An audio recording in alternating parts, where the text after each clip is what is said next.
Senate received a response reference number SW/PET/153/VOEN/01/2024 and dated the 14th of October 2024 to the invitation to appear issued to the Deputy President from a Sanywa company advocate, who indicated that His Excellency the Deputy President had appointed the firm to represent him in the proceeding before the Senate, and that the Deputy President would also appear in person and by advocates. The letter also indicated the list of counsel representing His Excellency, the Deputy President, and the list of witnesses for the Deputy President. Similarly, on 14th of October 2024, the Office of the Clerk of the Senate received a response reference number NA/CAN/CO/2024 into brackets 562 and dated 14th of October 2024 to the invitation to appear issued to the National Assembly from the Clerk of the National Assembly, indicating that Mrs. G&A Advocates LLP had been appointed to represent the National Assembly and that the National Assembly would appear in person and by advocates. The letter also indicated the members of the National Assembly representing the National Assembly in these proceedings and the witnesses for the National Assembly.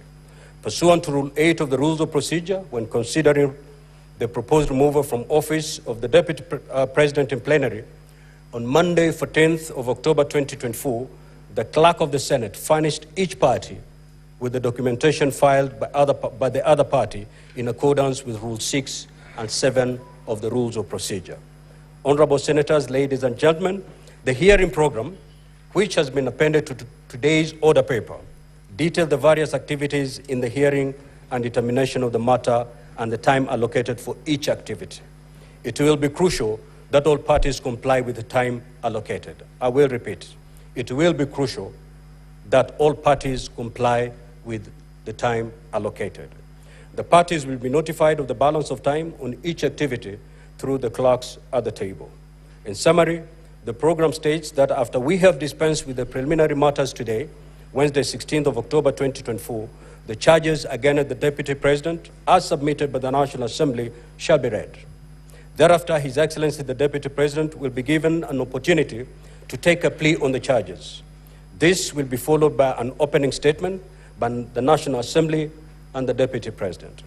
After the conclusion of the opening statements, the presentation of the case of the National Assembly shall commence. The National Assembly will have a maximum of 3 hours for presentation of the case and re-examination, while the Deputy President will be allocated 2 hours for cross-examination of witnesses after presentation of the case by the National Assembly. Honorable Senators will be given an opportunity to ask questions or seek clarification from the National Assembly. This should take us up to the end of today's sitting. At the sitting scheduled for tomorrow, Thursday, the 17th of October 2024, His Excellency the Deputy President will present his case before the Senate. The Deputy President will have a maximum of 3 hours for presentation of the case and re-examination, while the National Assembly will be allowed 2 hours for cross-examination of witnesses.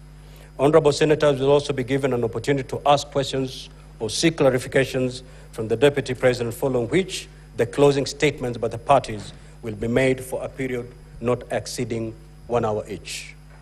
As provided for under Rule 27 of the Rules of Procedure for removal of Deputy President by impeachment, after the closing statements have been made, the hearing shall conclude and the Senate shall proceed into camera session to deliberate on the issues raised. The Senate shall thereafter proceed to debate a special motion prior to voting on each of the charges. At this stage, a supplementary order paper will be issued to facilitate this debate.